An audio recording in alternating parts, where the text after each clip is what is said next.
So did Antifa firebomb Ice Cube's tour bus in Portland, or is it just a coincidence? A rap icon pulls up in Portland, and boom, his tour bus goes up in flames. Streets start buzzing. Did Antifa torch Ice Cube's ride, thinking it was ice, coincidence, or straight up chaos in America? Stick around, because the real story flips harder than you think. Ice Cube bus on fire.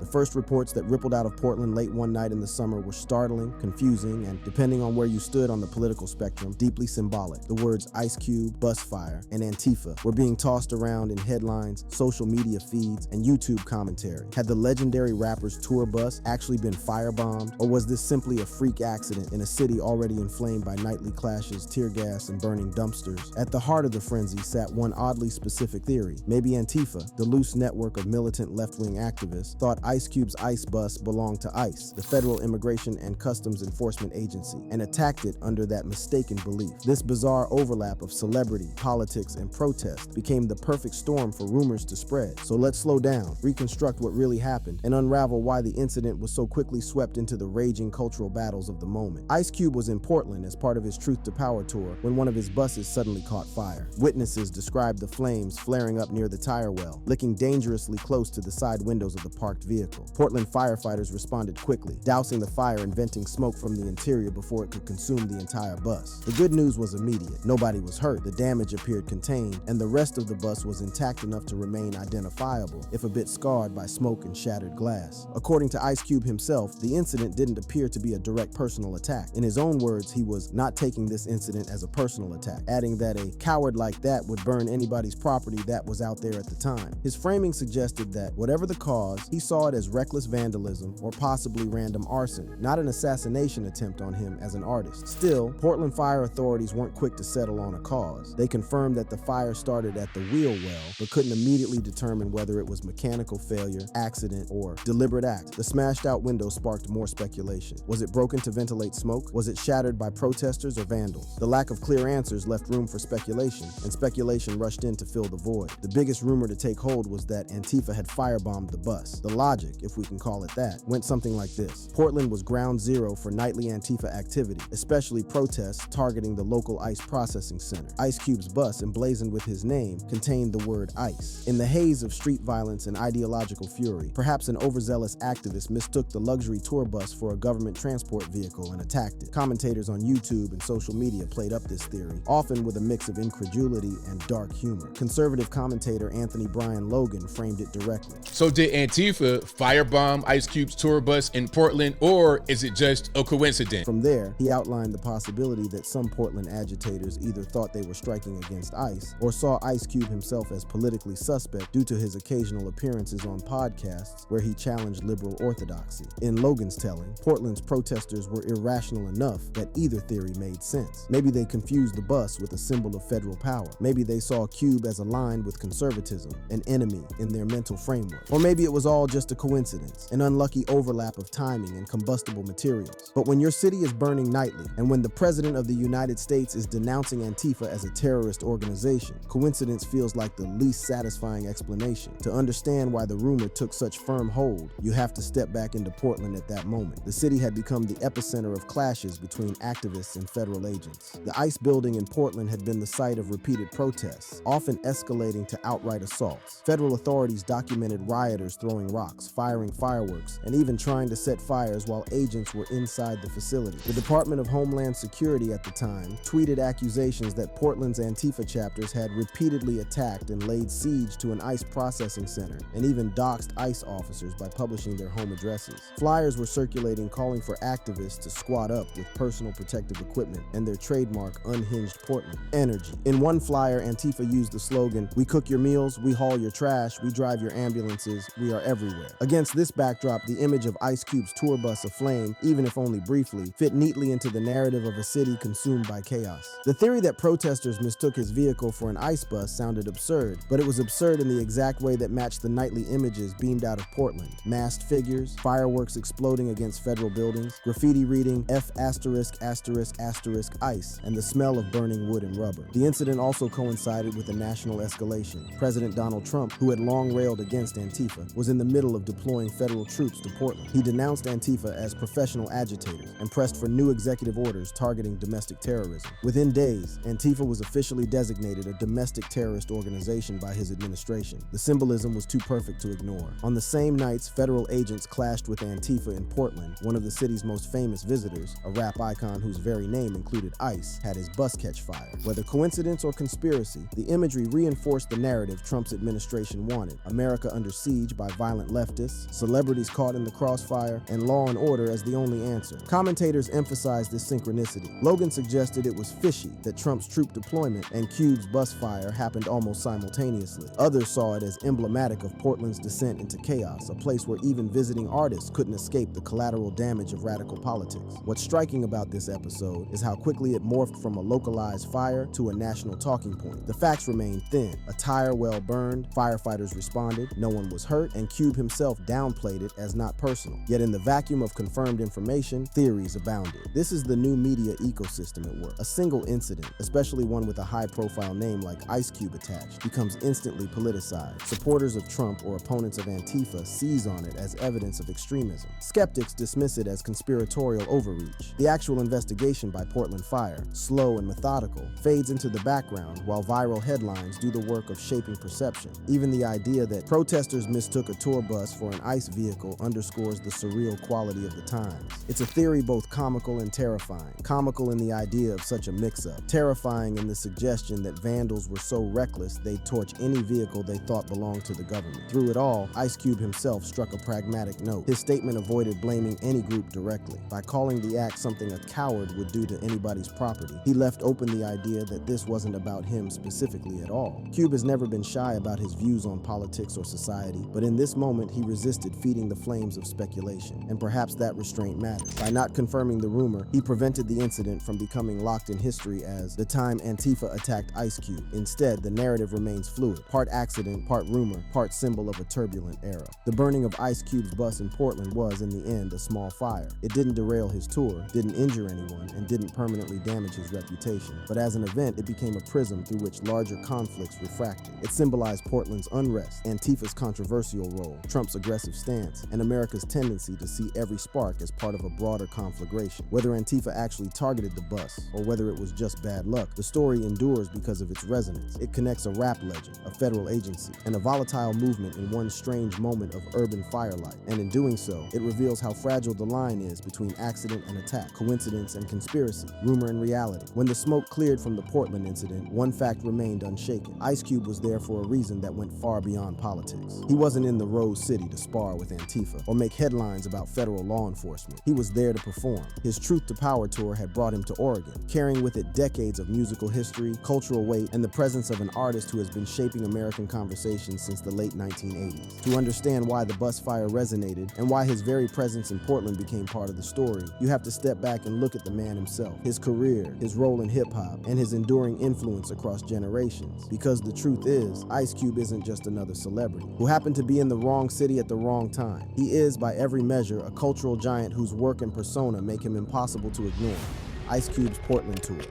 The Truth to Power tour wasn't just a series of concerts, it was a statement. Ice Cube has long been known for fusing entertainment with sharp political and social commentary. From his earliest days with NWA to his solo work, his lyrics cut deep into issues of police brutality, systemic racism, and the lived experiences of marginalized communities. Portland, a city with its own complex racial history and a hotbed of contemporary political activism, was a fitting stop. The concert promised more than nostalgia. It was a chance for audiences to hear Cube's voice applied to the modern moment. Songs that once shocked the nation with their raw depictions of urban struggle now echoed in a country still wrestling with many of the same injustices. Yet when news broke of his bus fire, it momentarily overshadowed the reason he was there. The irony was thick. Cube had come to Portland to deliver truth to power, but instead the power of rumor tried to write his story for him. Long before Portland firefighters sprayed down the charred wheel well of his bus, Cube had already cemented his legacy. Born O'Shea Jackson in South Central Los Angeles, he exploded onto the national scene as a member of NWA NWA. The group's 1988 album Straight Outta Compton was more than music. It was a grenade lobbed into America's living room. The song F*** the police became both a protest anthem and a lightning rod, drawing condemnation from authorities and passionate embrace from those who felt the sting of racial profiling. By the time he struck out on his own with albums like America's Most Wanted and Death Certificate, Ice Cube had positioned himself as one of hip-hop's sharpest pens. His voice was uncompromising, his critiques brutal. He wasn't just narrating the conditions of his community, he was indicting the systems that produced them. But Cube didn't stop at music. In the 1990s and 2000s, he transitioned into film with a versatility few rappers could match. He wrote and starred in Friday, a comedy that became a cult classic, while also appearing in intense dramas like Boys in the Hood. He became a family-friendly figure through films like Are We There Yet, introducing himself to children who had never heard his music but recognized his face from the big screen. This multifaceted career meant that by the time Cube rolled into Portland in 2020, he was more than a rapper. He was an institution. One of the most remarkable aspects of Ice Cube's career is how many generations he touches simultaneously. In a conversation reflecting on his legacy, he put it plainly. In my new record, I say I was Kendrick before Kendrick. That's my point, but yeah. Kendrick is Cube after Cube. In other words, his work created the template for artists like Kendrick Lamar while still remaining relevant in the present day. Younger fans might know him from movies like Are We There Yet or Barbershop. Teens and 20-somethings rediscovered him through the Straight Outta Compton biopic, which dramatized his early days with NWA, and longtime hip-hop heads still pack his shows, rapping along to verses they first heard in the late 1980s. Cube himself has described this cycle with humor. He remembers kids approaching him at shows, quoting lines from Friday, sometimes without even realizing he was the one who originated them. He also acknowledges that doing family films allowed a whole new audience to connect with him, with parents pointing out to their children, "That's Ice Cube," as he explained in one interview.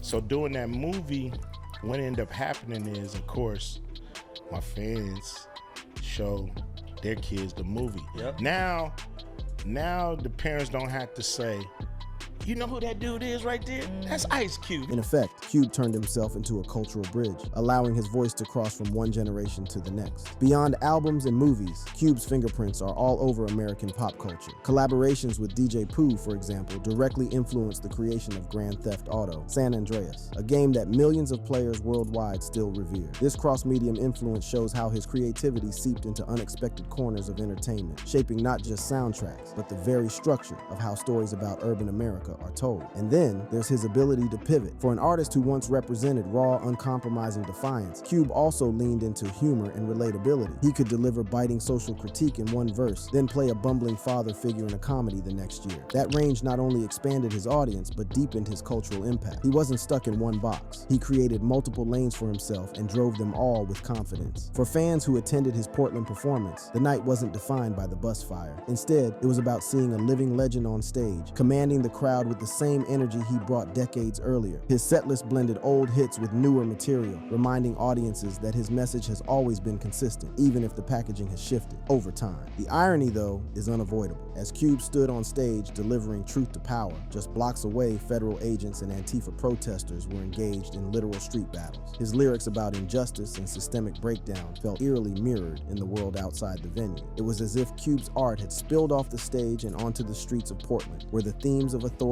rebellion, and community struggle played out in real time. This duality between performer and political symbol explains why the bus fire resonated so much. For ordinary artists, a damaged vehicle might be an unfortunate logistical hiccup. For Ice Cube, it became a cultural Rorschach test. Some saw it as evidence of Antifa's recklessness. Others saw it as the tragic misinterpretation of a simple accident. But either way, the story stuck because Cube himself is a symbol. To some, he represents uncompromising truth-telling. To others, he represents Black excellence transitioning from the margins of society to its very center. And to still others, he is a reminder that hip-hop, once dismissed as dangerous, has become one of America's most enduring exports. In many ways, Portland was the perfect stage for Cube's tour stop. The city, often praised for its progressive culture, was also grappling with deep contradictions, protests against police violence, accusations of extremism on both left and right, and an ongoing conversation about race and equity. Cube's presence offered a reminder that the struggles Portlanders were facing weren't isolated. His music has always contextualized local conflict within a national narrative. The fire on his bus, whether sabotage or accident, only reinforced the symbolism. Even artists who built their careers by shining light on America's problems can find themselves caught in the flames of the country's ongoing struggles. Trump declares war on Antifa.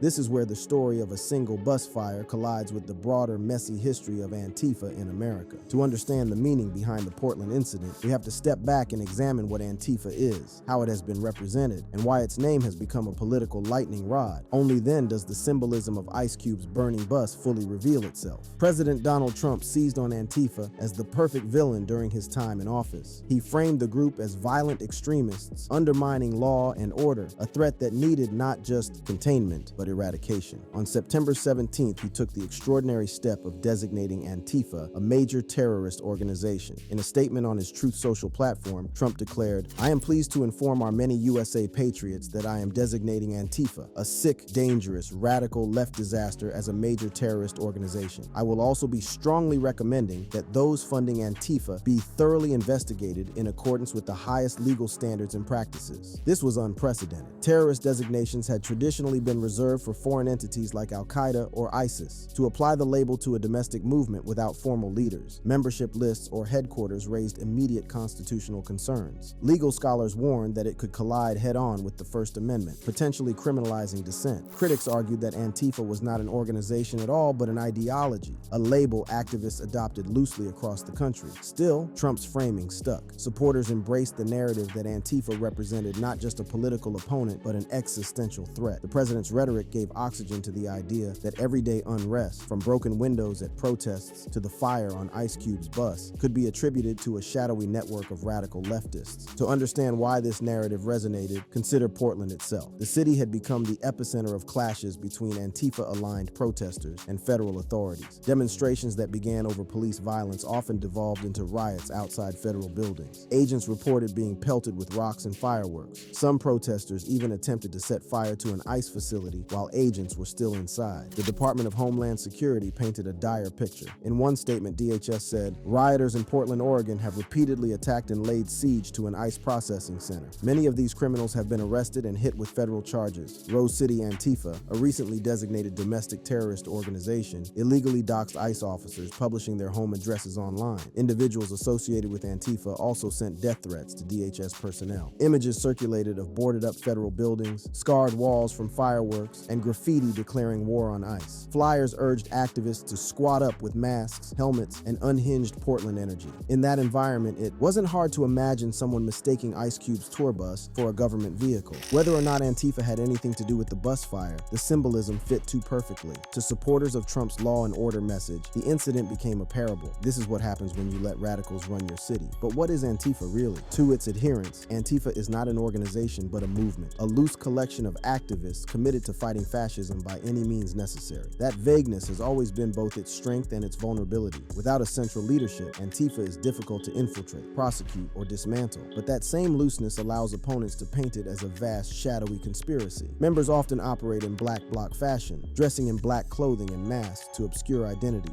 When asked why they wear masks, Antifa activists insist it is for protection. As one anonymous member explained, "Primarily it's for our own safety.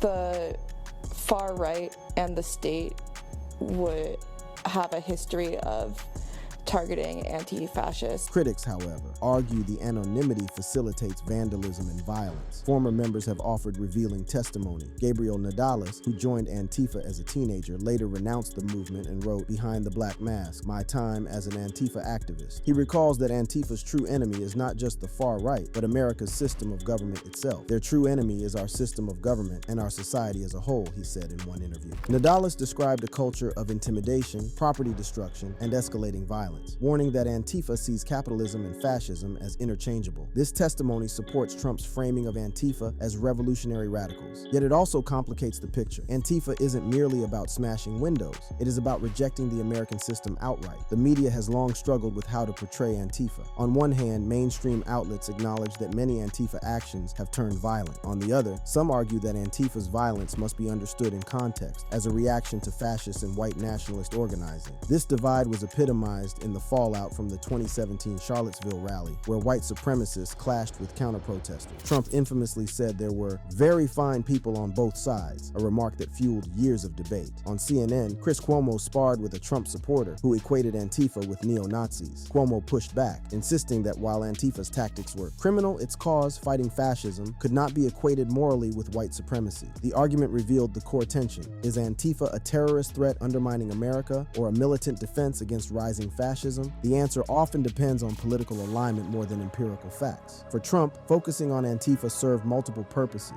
It shifted attention away from right-wing extremism, which had been responsible for many recent acts of domestic terrorism. It gave him a convenient scapegoat for unrest during his presidency, and it fit into his broader narrative of America under siege by the radical left. Trump frequently hinted at shadowy funding networks behind Antifa. In one interview, he mused, "Antifa, it's a terrorist organization in my opinion, and we're going to find out who bankrolls it. You hear Soros? I don't know. We're going to find out." The suggestion that billionaires like George Soros were secretly funding Antifa became a common refrain on the right, yet investigations rarely produced concrete evidence. Former members like Nadales emphasized that many Antifa chapters were self-funded through concerts or donations, not massive foreign bankrolls. Still, the narrative of hidden money persisted, in part because it reinforced the idea of Antifa as more than a ragtag group. It made them seem like a coordinated insurgency. The designation of Antifa as a terrorist organization raised significant legal alarms. Unlike Al-Qaeda, Antifa has no centralized structure. Declaring it a terrorist group could effectively criminalize a political ideology rather than a specific organization. Legal experts warned this could set a dangerous precedent. Could future administrations label other ideological movements as terrorist organizations? What about movements for racial justice, environmental activism, or even religious groups?